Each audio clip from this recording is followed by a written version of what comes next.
महाराष्ट्रातील बीड जिल्हा जेलमध्ये घडलेली घटना, जिथे एक अधीक्षकावर गंभीर आरोप झाले, ज्यामुळे कारागृह प्रशासन हादरले आणि ज्यांनी या गोष्टी सार्वजनिक केल्या त्यांचा आवाज राज्यभर गाजतोय। होय, आपण बोलत आहोत गोपीचंद पडळकर यांच्या त्या हिम्मतीच्या निर्णयाचा, ज्यामुळे सत्य समोर आले। महाराष्ट्रातील बीड जिल्हा जेलमध्ये घडलेली घटना, जिथे एक अधीक्षकावर गंभीर आरोप झाले, ज्यामुळे कारागृह प्रशासन हादरले आणि ज्यांनी या गोष्टी सार्वजनिक केल्या त्यांचा आवाज राज्यभर गाजतोय। होय, आपण बोलत आहोत गोपीचंद पडळकर यांच्या त्या हिम्मतीच्या निर्णयाचा, ज्यामुळे सत्य समोर आले। नमस्कार, मी सैफ तांबोळी आणि तुम्ही पाहत आहात अनफिल्टर्ड महाराष्ट्र ऑफिशियल। पेटर्स गायकवाड बीड जिल्हा कारागृहाचे अधीक्षक अचानक उपाधीक्षक म्हणून नागपूर कारागृहात बदली झाले। पण या तातडीच्या बदलीमागे कारण फक्त एक प्रशासनाचा निर्णय नव्हता, तर गंभीर आरोपांचा थरार। गोपीचंद पडळकरांनी या प्रकरणाची खरी चौकशी केली आणि जे काही बाहेर आले ते ऐकून तुम्हीही थक्क व्हाल। बीड जेलमध्ये कैद्यांसोबत घडणाऱ्या घटनांवर काही काळापासून संशय होता।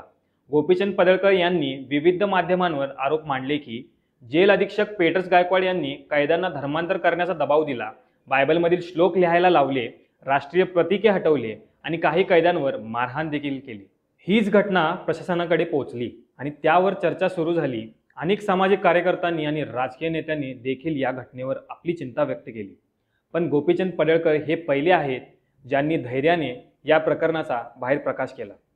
तुम्हाला माहित आहे का, या प्रकरणात कसे सस्पेन्स वाढला? गोपीचंद पडळकर यांनी जाहीर केले की जेलमध्ये कैद्यांना धार्मिक प्रार्थना बंद करायला सांगितलं जात होतं। काही कैद्यांनी आपले अनुभव सांगितले, पण भीतीमुळे फारसे बाहेर येत नव्हते। गोपीचंद पडळकर यांनी धाडस करून हा आवाज बाहेर आणला। या आरोपानंतर प्रशासनाने चौकशी सुरू केली, पण एक प्रश्न हळूहळू लोकांच्या मनात उभा राहिला। जर गोपीचंद पडळकर यांचा आवाज न आला असता तर हे सत्य कधी बाहेर येतं? माहितीनुसार पडळकरांनी अनेक गंभीर आरोप मांडले।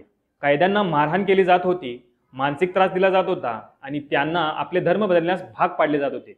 या आरोपानुसार प्रशासनाने पेटर्स गायकवाड यांची तातडीने बदली केली। पूर्वी देखील गायकवाड यांच्यावर अनेक तक्रारी होत्या।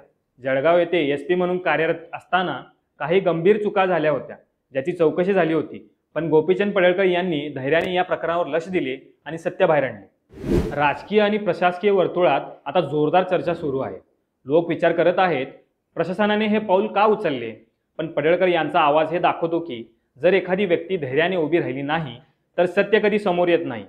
कारागृहाच्या बाहेरून ही चर्चा थांबत नाही। सामाजिक माध्यमांवर लोक आणि पत्रकार यांचे प्रश्न, चर्चासत्र आणि थेट प्रश्न, हे सर्व गोपीचंद पडळकर यांच्या धैर्याची ताकद दाखवतात। ही घटना आपल्याला एक गोष्ट शिकवते, सत्यासाठी उभे राहणे, सामाजिक न्यायासाठी आवाज उठवणे आणि भीतीला पराभूत करणे किती महत्त्वाचं आहे। गोपीचंद पडळकर यांनी दाखवलं की एक व्यक्तीचा धैर्य संपूर्ण समाजाला बदलू शकतो। महाराष्ट्राच्या कारागृह प्रशासनात आणि राजकारणात ही घटना दीर्घकाळ चर्चेत राहणार आहे आणि आपणही या घटनेवर लक्ष ठेवले पाहिजे, कारण प्रत्येक नागरिकाचा आवाज महत्त्वाचा आहे। अशाच व्हिडिओ पाहण्यासाठी आपल्या पेजला लाईक करा, शेअर करा आणि सबस्क्राईब करायला विसरू नका।